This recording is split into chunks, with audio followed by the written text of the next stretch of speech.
I'm Paige, 34 years old, and 2 months ago, I woke up in a hospital bed to discover my newborn daughter was being cared for by a stranger, because my own mother chose a casino night over her grandchild.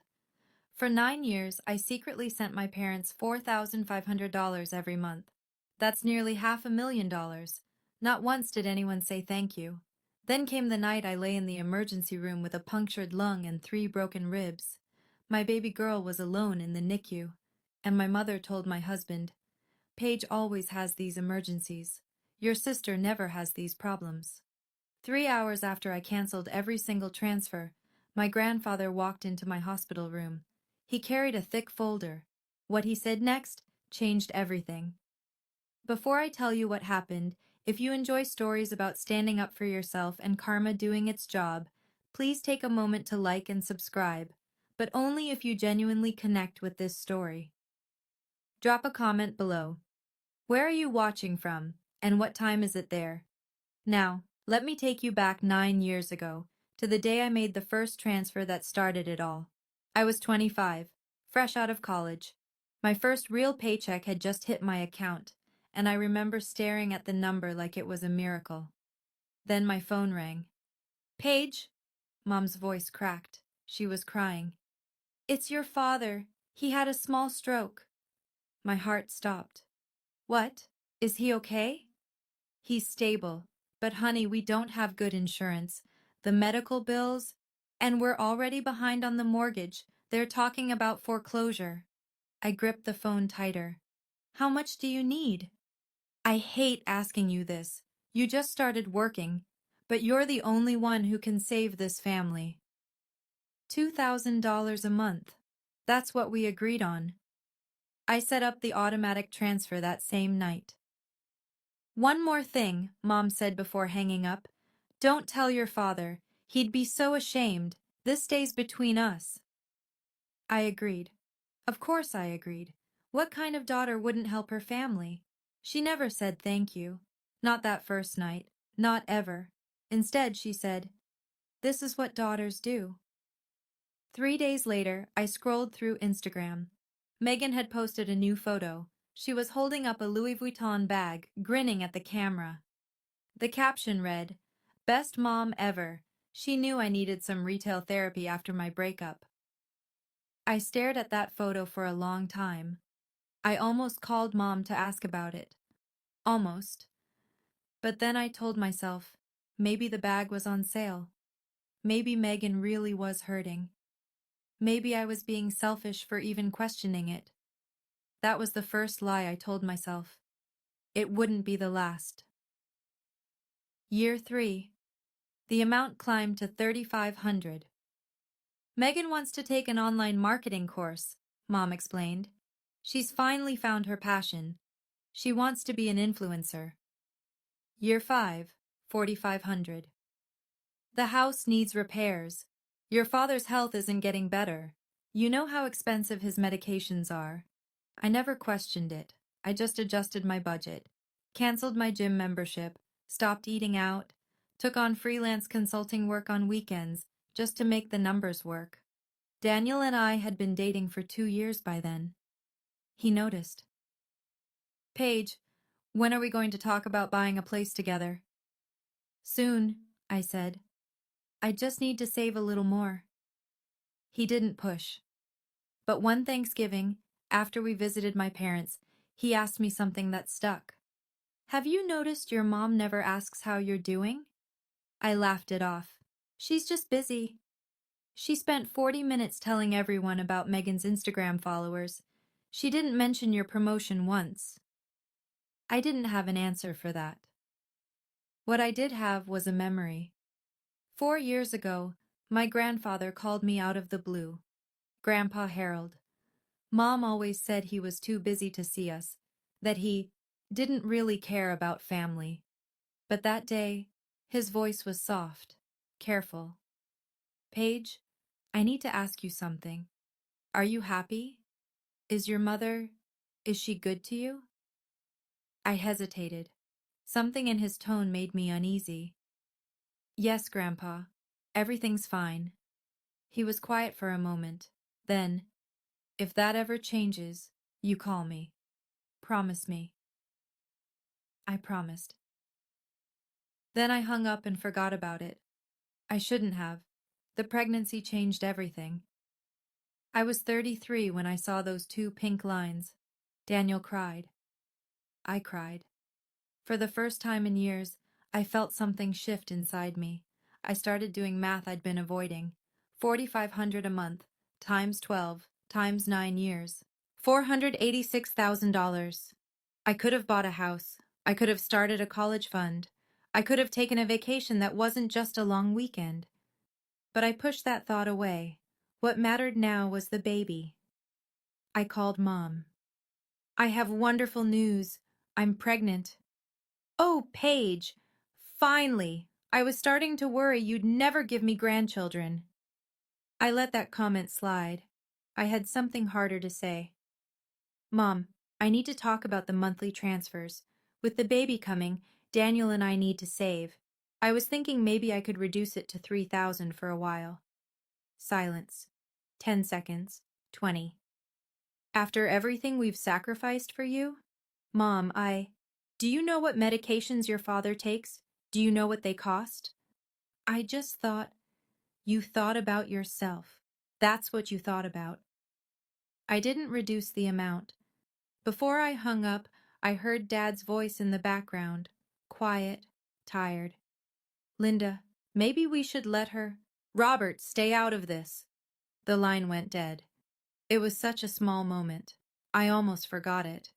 But looking back, I think Dad was already starting to crack. That night, I couldn't sleep. I scrolled through Mom's Facebook. There she was, just 3 days ago, at a spa with her friends. Cucumber slices over her eyes. Caption, Self-care Sunday with my girls. The same week she told me Dad's prescriptions were bleeding them dry. I stared at that photo until my eyes burned. Daniel found me crying at 2 a.m. What's wrong? Nothing, I said. Hormones.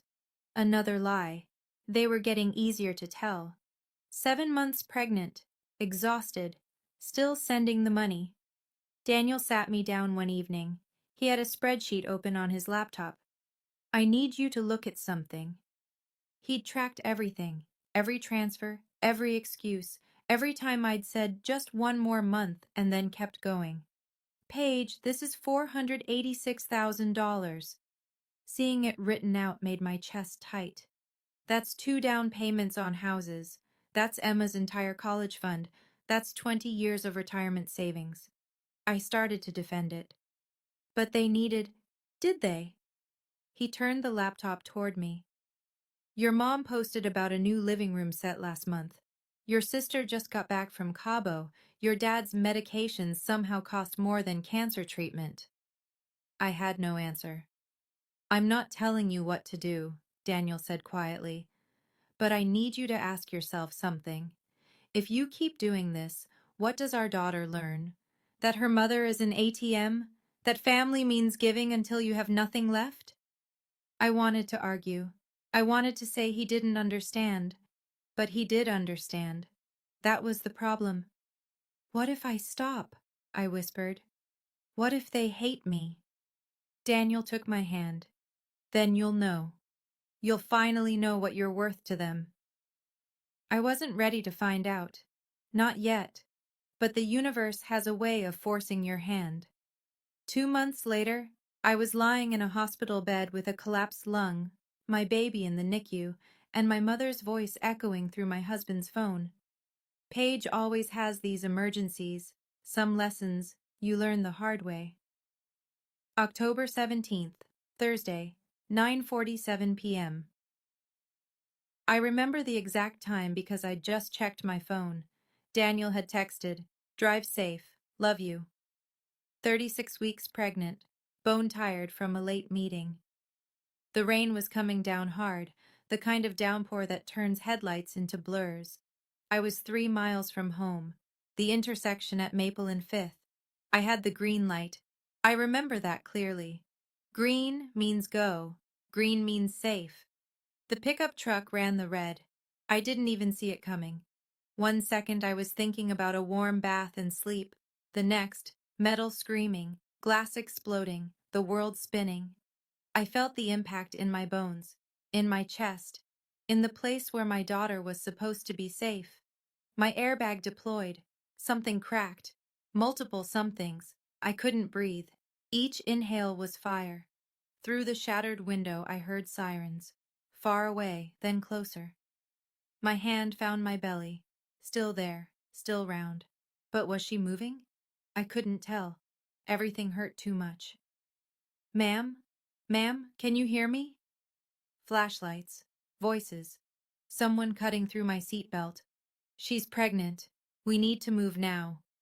I tried to speak. Tried to say, save her first. But no sound came out. The last thing I saw before everything went black was a paramedic's face, young and scared. The last thing I thought was, please, not her. Take me if you have to, but not her. Then nothing. I wouldn't wake up for 14 hours. And when I did, I'd learn exactly what my family was made of. Daniel was in Seattle when his phone rang. He told me later how it happened. He was in his hotel room, reviewing code for a morning presentation. The caller ID said Denver General. Mr. Reynolds, this is Dr. Okonkwo. Your wife has been in a serious accident. He doesn't remember packing, doesn't remember calling the airline, just fragments. Running through the airport, begging for an earlier flight, being told the soonest departure was 6 hours away. Is she alive? He kept asking. Is the baby alive? Your wife is in surgery. Emergency C-section. We had to deliver the baby early. She's in the NICU now. And Paige? Punctured lung, 3 broken ribs, internal bleeding. She's critical but stable. Daniel stood in the middle of SeaTac Airport and felt the ground disappear. 6 hours. He couldn't get there for 6 hours. His wife was unconscious in surgery. His newborn daughter was alone in the NICU, and he was 2,000 miles away. He did the only thing he could think of. He called my mother. She lived 20 minutes from the hospital. 20 minutes. She could be there before the surgery ended. She could hold Emma. She could be there when I woke up. The phone rang 4 times. Hello? Mom's voice was cheerful, relaxed. Linda, it's Daniel. Paige has been in an accident. She's in surgery. The baby... Oh my God. A gasp. Genuine shock. Is she okay? I don't know. I need you to go to the hospital. Please, I can't get there for 6 hours. A pause. Too long. Tonight? And that's when everything changed. Yes, tonight. Daniel's voice cracked. Now. Please. Your granddaughter is in the NICU alone. Another pause. In the background, Daniel heard something. Bells. Electronic chimes. The unmistakable soundtrack of slot machines. Daniel, you know Megan is on her Caribbean cruise this week. What does that have to do with... I promised to watch her cat. Whiskers gets anxious when he's alone. Daniel laughed. He actually laughed, because surely this was a joke. Linda, your daughter is in the ICU. Your granddaughter was just born premature. I'm asking you to drive 20 minutes. Paige always has these emergencies. Her voice turned cold, annoyed. Your sister never has these problems. Megan is so organized, so put together. Maybe if Paige wasn't always working late. She was driving home from work, Linda. A truck ran a red light. Well, I'm sure it's not as serious as it sounds. You know how hospitals exaggerate. Call me tomorrow when things calm down. The slot machines chimed again, louder now. She wasn't even trying to hide it. You're at a casino, Daniel said flatly. I'm having a night out with friends. Is that a crime? Your daughter almost died. And she didn't, did she? She'll be fine. She's always fine. A sigh, heavy with inconvenience. Besides, Daniel, you married her. This is your responsibility, not mine. She hung up. Daniel stared at his phone for a long time. Then he did something he'd never done before. He scrolled to a contact he'd saved months ago, just in case. A number Paige had mentioned once, years back. Harold Green. He pressed call. At 78 years old, my grandfather answered on the second ring.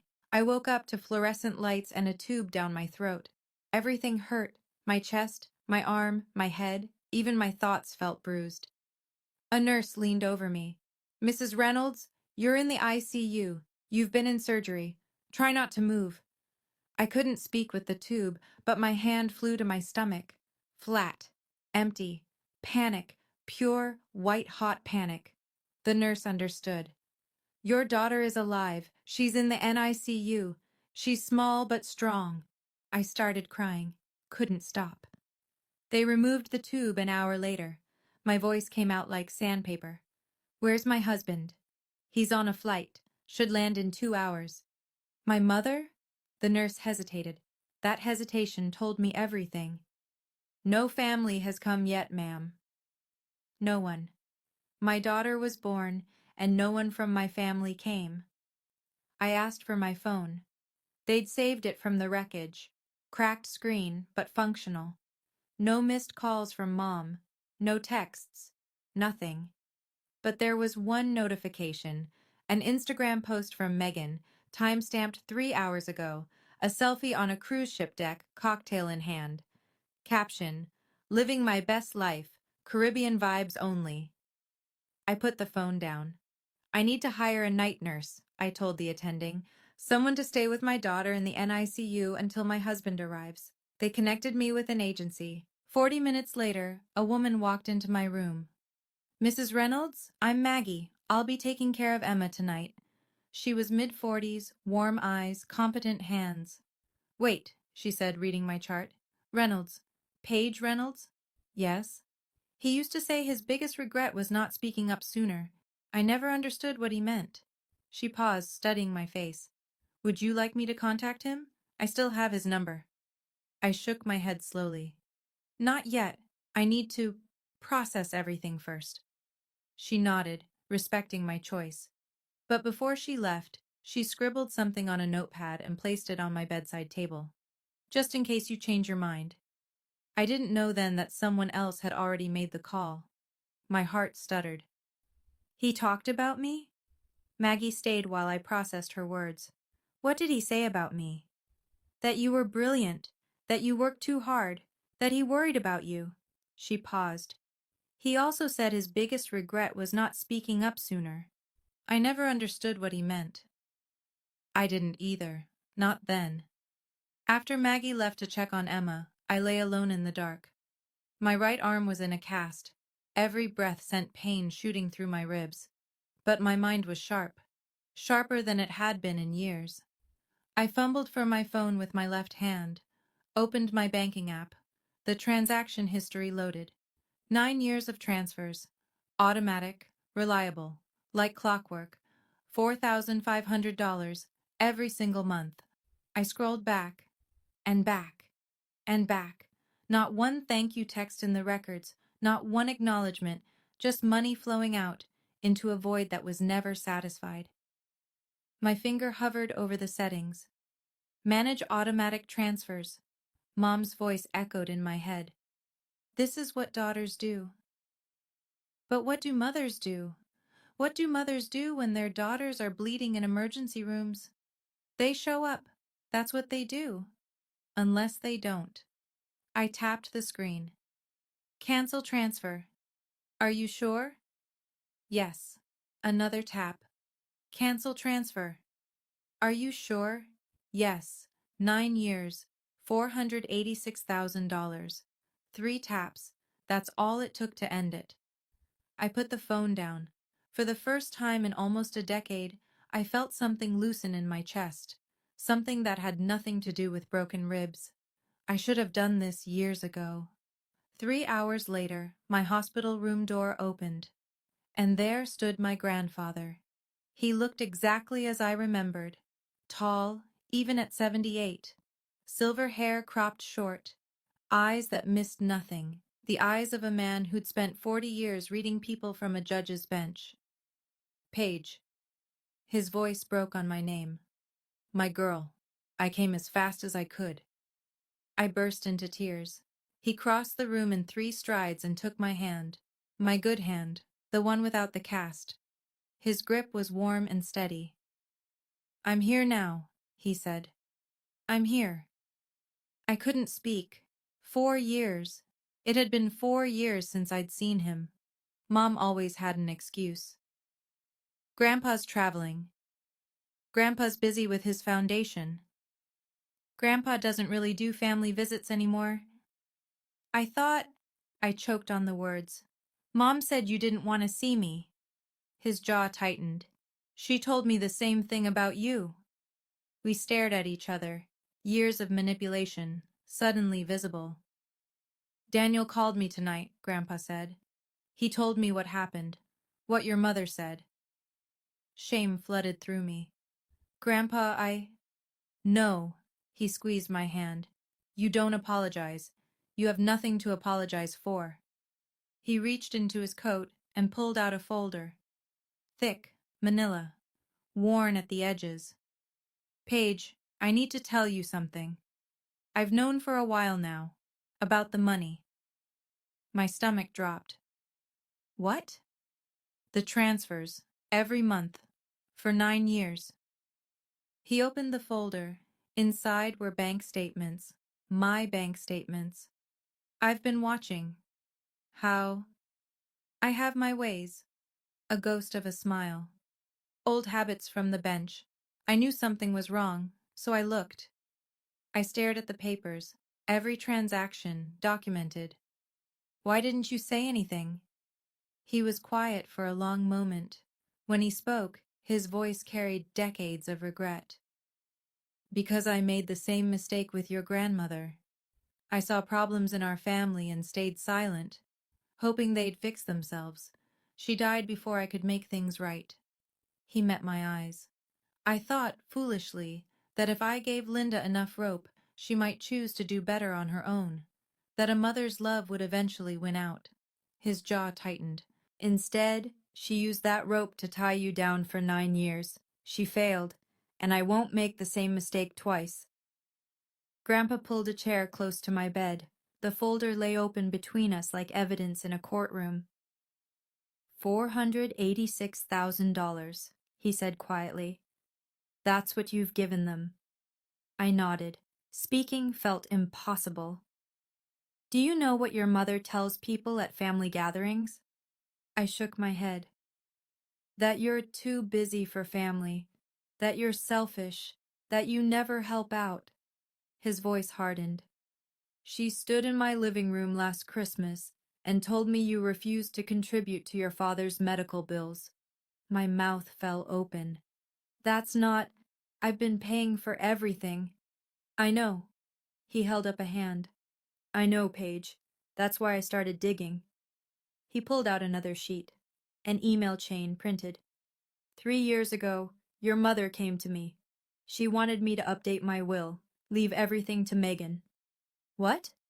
Her argument was that you already have a rich husband and don't need the help. His laugh was bitter. Meanwhile, you were working 60-hour weeks and sending her enough money to buy a small house. I felt sick. Actually, physically sick. I didn't change the will. Not then. I wanted to see what she would do. He leaned forward. But tonight, Paige, tonight she showed me exactly who she is. Grandpa, I don't understand. How did you know about tonight so fast? He smiled, a real smile this time. Someone called me. Someone who's been watching too. The door opened. I turned, expecting a nurse. It was my father. Robert Martinez stood in the doorway, eyes red-rimmed, looking more broken than I'd ever seen him. I called him, Dad said. I couldn't stay silent anymore. Before I could respond to Dad, the door swung open again. Mom stood there in a silk blouse and full makeup. I could smell her perfume from across the room, the expensive one she saved for special occasions. I learned later what brought her here. Around 2 a.m., Grandpa had called her directly. His voice was ice. Your daughter almost died tonight. Your granddaughter is in the NICU, and I know exactly where you were, Linda. I know everything. That's when Mom realized this wasn't just about me anymore. This was about the inheritance. about Grandpa knowing the truth, about damage control. She hadn't come to see me. She'd come to manage the situation. She froze when she saw Grandpa already there. Dad, what are you doing here? Then she spotted my father. Her expression flickered. Confusion. Then something sharper. Calculation. She switched modes instantly. Her face crumpled into concern. She rushed to my bedside. Paige! My baby! I came as soon as I heard. I glanced at the clock. It was 3:47 a.m. The accident had happened at 9:47 p.m. 6 hours. Linda, Grandpa's voice cut through the performance. You came to the hospital at 4 in the morning. The accident happened 6 hours ago. Where were you? Mom's hand, reaching for mine, stopped midair. The traffic. I couldn't get away from. You were at the Desert Rose Casino, Dad said quietly. I tracked your phone. Mom's face went pale, then red. Then she smiled. That tight, dangerous smile I knew so well. Robert, how dare you? I was with friends. Am I not allowed to have friends? While your daughter was in surgery? Grandpa's words were ice. While your granddaughter was in the NICU? While your son-in-law begged you for help? Mom turned to me. Her eyes were pleading now. Paige, honey, you understand. I didn't know how serious it was. Daniel exaggerates. He always... Mom. My voice came out steadier than I expected. Stop. She blinked. I heard what you told Daniel. Paige always has these emergencies. This is your responsibility. I know exactly what you said. I looked at her. Really looked at her. Don't look at me for help, Mom. I can't save you this time. Okay, I need to pause here for a second. If you're watching this and you've ever had a family member who always had an excuse, who was never there when you needed them, but expected you to drop everything for them, I see you. I really do. Let me know in the comments. Have you ever had that moment where you finally stopped making excuses for someone you loved? And if you're new here and enjoying this story, hit that subscribe button. Now, back to that hospital room. The silence in that hospital room was suffocating. Mom stood frozen between me and Grandpa. Her eyes darted from face to face, searching for an ally. Finding none, Grandpa reached for the folder. Linda, I want you to see something. He pulled out the stack of bank statements and held them up. This is every transfer Paige has made to your account over the past 9 years. Every single one. Mom's face drained of color. $486,000. Grandpa's voice was steady. A judge delivering a verdict. Your daughter sent you nearly $500,000. She delayed buying a house. She worked weekends until she was exhausted. She gave up her financial security for you. That's not, Mom stammered. Don't! Grandpa's voice sharpened. Don't you dare lie to me. He pulled out another paper. You told me Paige was selfish. You told me she never helped the family. You told the entire extended family that she was too busy for everyone. He set the paper down. You lied. For years. Dad stood in the corner watching. He looked old, defeated. And you, Robert. Grandpa turned to him. You knew, didn't you? Dad's voice was barely a whisper. Yes. And you said nothing. I was afraid. Dad's eyes met mine. I'm sorry, Paige. I was a coward. Mom found her voice. This is ridiculous. That money was... She offered... We needed... You needed? Grandpa stepped closer. You needed a spa day? You needed casino nights? You needed to buy Megan a Louis Vuitton bag while your other daughter skipped meals to make rent? Mom's mouth opened. Closed. Opened again. For the first time in my life, she had nothing to say. Mom's shock turned to fury. She spun toward Dad. You! She jabbed a finger at him. You called him? You told him about the money? Dad flinched but didn't back down. Someone had to. How could you betray me like this, after everything I've done for this family? What have you done, Linda? Dad's voice cracked. What exactly have you done? I held us together. I managed everything. You managed to spend our daughter's money while telling everyone she was the selfish one. Dad's hands were shaking. I watched. I stayed quiet. I told myself it wasn't that bad. But tonight, he turned to me. His eyes were wet. Tonight, Linda was at the blackjack table when Daniel called. I heard everything. She laughed about it afterward. She said Paige will figure it out. She always does. The room tilted. Even knowing what I knew, hearing it spoken aloud was different. Heavier. I couldn't. Dad's voice broke. I couldn't let it go anymore.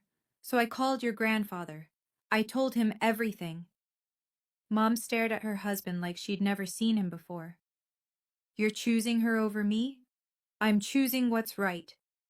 Dad wiped his eyes. For the first time in 30 years, I'm choosing what's right. Grandpa placed a hand on Dad's shoulder, a silent acknowledgement. Then he turned back to Mom. Linda, I'm meeting with my attorney tomorrow. I'm changing my will. The color drained from Mom's face. Dad, you can't. Megan needs. Megan is 29 years old and has never held a job. That's not Megan's fault. That's yours. But we're done here, Linda. Grandpa's voice was final. We're done. Mom's composure shattered. Dad, please, you don't understand. Paige doesn't need the money. She has Daniel. She has her career. Megan has nothing. Megan has nothing because you never let her have anything, Grandpa said. You gave her money instead of responsibility, comfort instead of character. That's not love, Linda. That's sabotage. Mom turned to me, desperate now. Paige, talk to him. Tell him we can work this out. We're family. I looked at her, really looked. This was the woman who taught me to ride a bike, who braided my hair before school, who told me I could be anything I wanted. This was also the woman who spent 9 years taking my money and telling everyone I was selfish, who chose a casino over her dying daughter, who made me feel guilty for existing. Both things were true, and that was the hardest part. Mom, my voice was calm. I was surprised by how calm. I can't help you this time. But I've helped you for 9 years. I'm done. She started crying. Real tears or performance tears. I couldn't tell anymore. Maybe there was no difference. Grandpa touched my hand. Paige, I don't know if you want anything from me. After all this time. After how I failed you by not speaking up sooner. His voice wavered. But I want you to know. I see you. I've always seen you. I squeezed his hand. I don't need money, Grandpa. I know. I just needed someone to show up. He smiled, the first real smile I'd seen from him in years. You'll have both. I'll make sure of it. Mom watched us. Something shifted in her face. The tears stopped. And in that moment, I saw it. She wasn't sad. She was calculating her next move. 4 weeks passed. My ribs healed. My lung reinflated. Emma grew stronger every day, hitting milestones the doctors said might take months. Life found a new rhythm. Quiet mornings with coffee. Emma's small sounds filling the house. Daniel working from home so he could be close. And no money leaving my account. The first month without the transfer felt strange, like a phantom limb. I kept checking my bank app, half expecting to see the withdrawal, but there was nothing, just peace. Mom called. A lot. Paige, please, let's talk. Paige, I've been doing a lot of thinking. Paige, you can't shut me out forever. I didn't answer. I wasn't ready. Then, one afternoon, the voicemail was different. Paige, Mom's voice was thick, wet. I know I messed up. I know I hurt you, but please, let me meet Emma. Let me be her grandmother. I'll do better. I promise. I played that message 3 times. Daniel watched me carefully. You're considering it. Am I stupid if I am? You're not stupid, you're hopeful. He kissed my forehead. That's different. I called her back. One chance, Mom. Emma's 1 month celebration. You can come, but this is it. If you mess this up, I won't, I swear. Thank you, Paige. Thank you. The party was set. 20 people, Grandpa, Dad, a few close friends, colleagues from work, and Mom. Daniel helped me prepare. Decorations, food, a small playlist. Are you sure about this? He asked the night before. I looked at Emma sleeping in her bassinet. No, but I need to know, once and for all. He nodded. He understood. We both knew this wasn't really about second chances. It was about closure. The party started at 2. Grandpa arrived first, carrying a stuffed elephant bigger than Emma. Dad came alone. He and Mom had driven separately, which I noticed but didn't mention. Friends filtered in, colleagues. The house filled with warm bodies and warmer wishes. Emma slept through most of it, blissfully unaware of her own celebration. Mom arrived at 2:45, 45 minutes late. She walked in with Megan. I hadn't invited Megan. Surprise! Mom beamed. Megan flew back early from her trip to meet her niece. Megan smiled her Instagram smile. Hey sis, congrats on the baby. I forced a smile back. Thanks for coming. Daniel's hand found mine, a warning, a support. Mom made the rounds, hugging people, exclaiming over decorations, playing the doting grandmother. To anyone watching, she was perfect. But I watched her eyes. She kept glancing at Grandpa, every few minutes, checking his location, tracking his movements. I wasn't the only one who noticed. Your mother's up to something, Daniel murmured. I know. 30 minutes into the party, I slipped into the kitchen for more napkins. Megan was there, on her phone. She didn't see me. Mom, you need to talk to him soon. She was whispering, but the kitchen had good acoustics. I can't keep living like this. I need that money. I froze. I know, honey. Mom's voice came through the phone speaker. I'm working on it. Just give me an opening. You promised you'd handle it. And I will. Trust me. I stepped back, silent. So this was it. The second chance, the apology, the tears. All of it was a play. All of it was about the inheritance. I should have known. I did know. I just didn't want to believe it. I walked back to the living room, calm, focused. Daniel saw my face and understood immediately. What happened? Watch. Mom had cornered Grandpa near the window. They were speaking in low voices. She had her hand on his arm, the gentle, pleading gesture she'd perfected over decades. But someone had set up the karaoke machine earlier. The wireless microphone sat on the side table, and the speaker system was on. Mom didn't notice. Dad, I know things have been tense. Her voice carried through the room, amplified. Clear. But you have to understand, Megan needs the inheritance more than Paige does. Paige has a husband, a career. Megan has nothing. The room went silent. 20 pairs of eyes turned toward the window. Mom kept talking, oblivious. I'm not asking you to cut Paige out completely. Just reconsider the split. It's only fair. Someone coughed. The sound cut through the air. Mom turned, saw the faces, saw the microphone on the table, its red light blinking. The color left her face. She looked around. That's not, you're taking this out of context. What context would make that better, Linda? My colleague Sarah stepped forward. Did I hear that right? You're lobbying for inheritance money at your granddaughter's party? You don't understand our family. I understand plenty. Sarah's voice was steel. Paige is one of the most generous people I know. And you're here playing politics with a baby in the next room? Mom's mouth opened and closed. No sound came out. Grandpa stepped away from her. His face was stone. Everyone in this room just heard what I've known for years. His voice carried, clear and final. My daughter sees her children as resources to exploit. not people to love. The room held its breath. I stood up. My legs were steady. My voice was clear. Mom! She turned to me. Tears were forming. Real or fake, I'd never know. Paige, please. This is a misunderstanding. I was just trying to… Stop.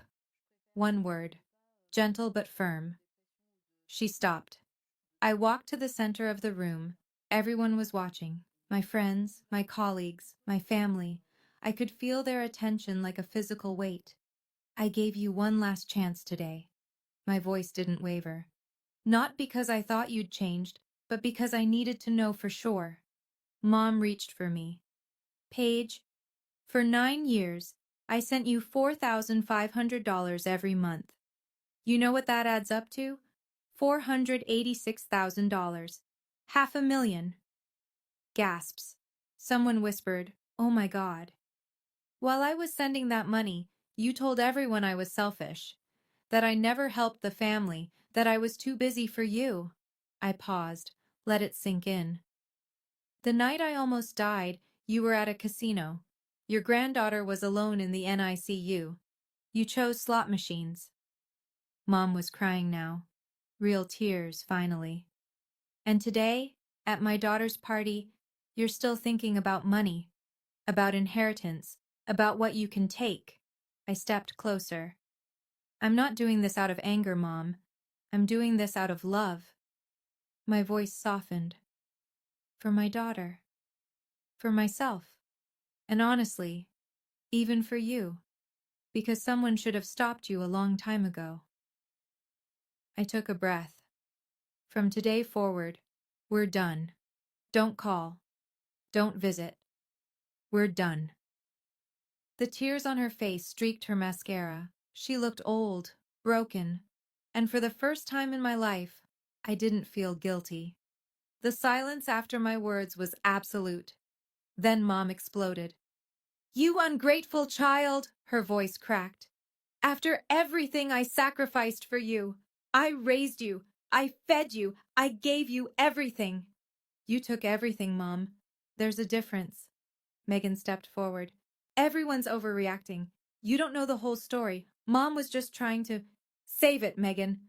Sarah folded her arms. "We all just heard her ask her dying father to cut Paige out of the will at a baby's party. What part of that story am I missing?" Megan's mouth snapped shut. A man near the door, James, one of Daniel's colleagues, spoke up. "Wait, so she sent them $500,000 and they called her selfish? Am I understanding this right?" "That's what I heard," someone else murmured. The whispers spread, people looking at Mom with new eyes, judgment settling over the room like a verdict. Dad stepped forward. His hands were shaking, but his voice was firm. "Linda, we need to go." "Robert, we can't just…" "Yes, we can." He put a hand on her arm. "We've done enough damage here." For a moment I thought Mom would fight, scream, make a scene. Instead, something in her collapsed. The performance was over. No one was buying it anymore. She turned without another word and walked toward the door. Megan followed, shooting me a look of pure venom. Just before she left, Mom paused. "You'll regret this, Paige. Someday you'll need me."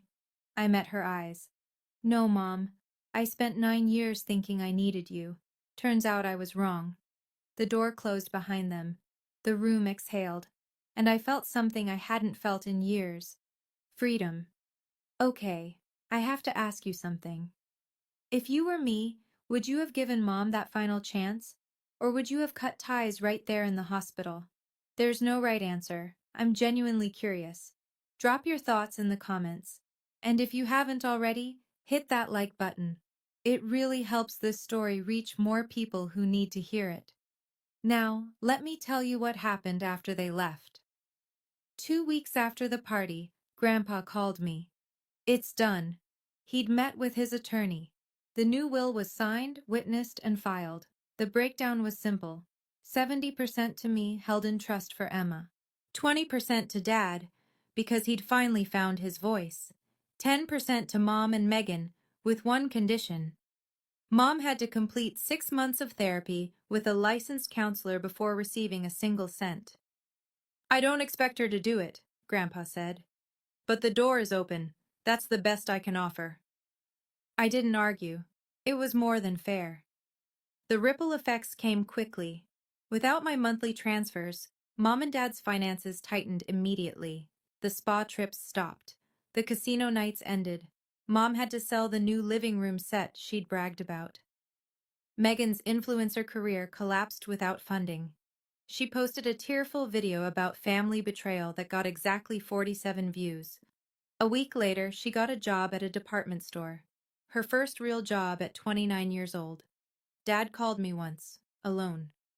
I know I don't deserve forgiveness. You're right. You don't. Silence. But thank you, I continued, for finally speaking up. It was too late. But it wasn't nothing. He cried. I let him. The extended family heard everything, of course. News like that travels fast. Aunts and uncles who'd believed Mom's stories for years reached out with apologies. Some I accepted, some I didn't. And my bank account? For the first time in nearly a decade, I watched it grow, $54,000 a year. Back in my pocket, back where it belonged. Mom didn't lose her inheritance because of what I said. She lost it because of what she did. There's a difference. 3 months later, Emma is sleeping in her crib. Grandpa is in the rocking chair beside her, reading a novel with his glasses perched on his nose. Daniel is in the kitchen making coffee. This is my life now. Grandpa comes over every Sunday. He's teaching Emma to recognize his voice, even though she's too young to understand. He sings her old folk songs from his childhood. He tells her stories about her great-grandmother, the woman who saw through Mom's manipulation 50 years ago. She would have loved you, he tells Emma. She would have spoiled you rotten. I watch them together and feel something heal.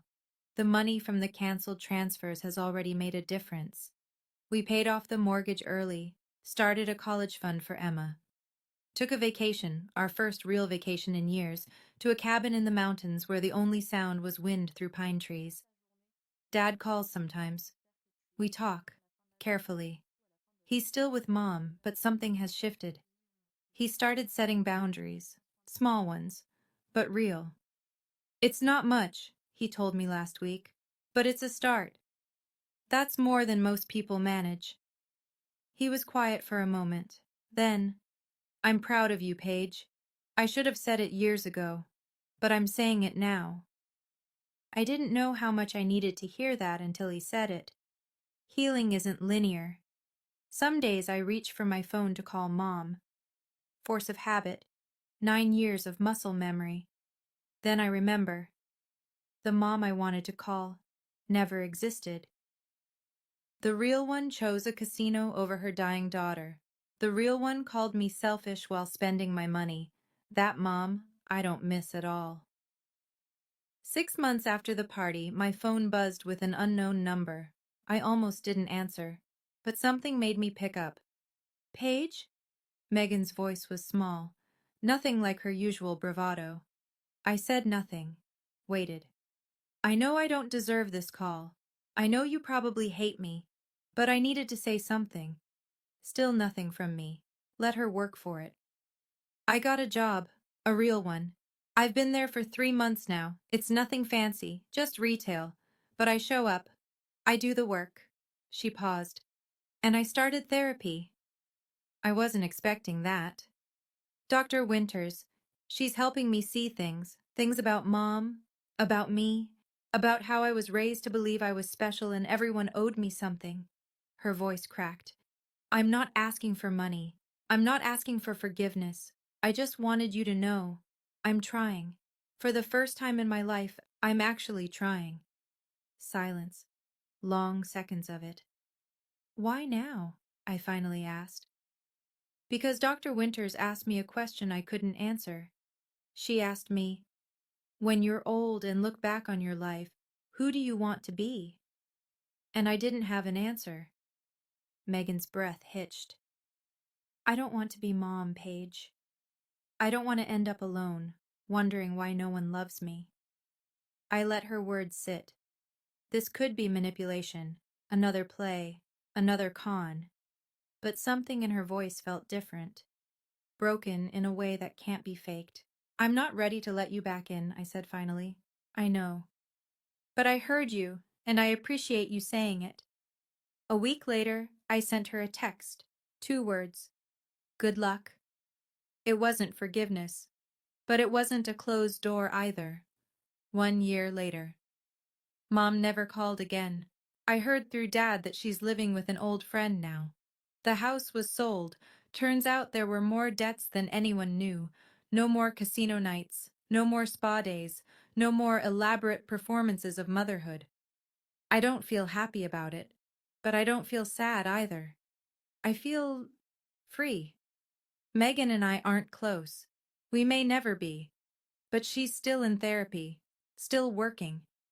She sent Emma a birthday card, handmade, not bought.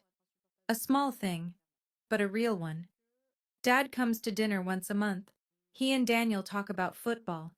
He holds Emma with a tenderness I never saw when I was young. Maybe he's making up for lost time. Maybe he's just tired of being the man he was. Either way, I let him try. And Grandpa? Grandpa is here every Sunday. He's teaching Emma to play chess, even though she still tries to eat the pieces. He's writing a memoir about his years on the bench, and he asked me to help him edit it. You're the only one I trust with the truth, he said. I cried when he said that. The good kind of crying. Last week I was putting Emma to bed. She grabbed my finger with her tiny hand and looked at me with those big, trusting eyes, and I made her a promise. I will never make you feel like you have to earn my love. You are enough. You have always been enough. Family isn't blood. Family is who shows up, who stays, who chooses you, not because they have to, but because they want to. I finally found mine, and it was worth everything I lost to get here. Before I go, I want to share a few things I learned through all of this. Not as advice, because I don't know your situation, just things that helped me. First, guilt is not the same as love. For years I confused them. I thought feeling guilty about not helping meant I loved my family, but guilt is a tool people use to control you. Love doesn't work that way. Love doesn't keep score. Love doesn't make you feel small. Second, you can't set yourself on fire to keep others warm. I know you've heard this before, but hearing it and believing it are different things. It took me almost dying to finally believe it. I hope you don't wait that long. Third, the people who matter will understand your boundaries. When I finally drew a line, I was terrified. I thought everyone would abandon me. But the opposite happened. The people who truly loved me respected my decision. The people who didn't, they just showed me who they really were. And finally, choosing yourself is not selfish. It's survival, it's self-respect. It's teaching your children that their mother knows her own worth. Emma will grow up seeing a mom who doesn't apologize for existing, who doesn't beg for crumbs of affection, who knows, really knows, that she deserves better. That's the greatest gift I can give her. Thank you for staying with me through this entire story. It wasn't easy to tell, and I'm sure it wasn't easy to hear, especially if you've been through something similar. If this story resonated with you, I'd love to hear from you. Drop a comment and tell me, what would you have done differently? Or maybe, what did you recognize from your own life? If you're new here, consider subscribing. I share stories like this one, real stories about standing up for yourself, setting boundaries, and finding your people. There are more stories waiting for you in the description below. And remember, you deserve people who choose you back. Not because of what you can give them, not because of what they can take from you, just because of who you are. You're enough. You've always been enough. Thank you for watching.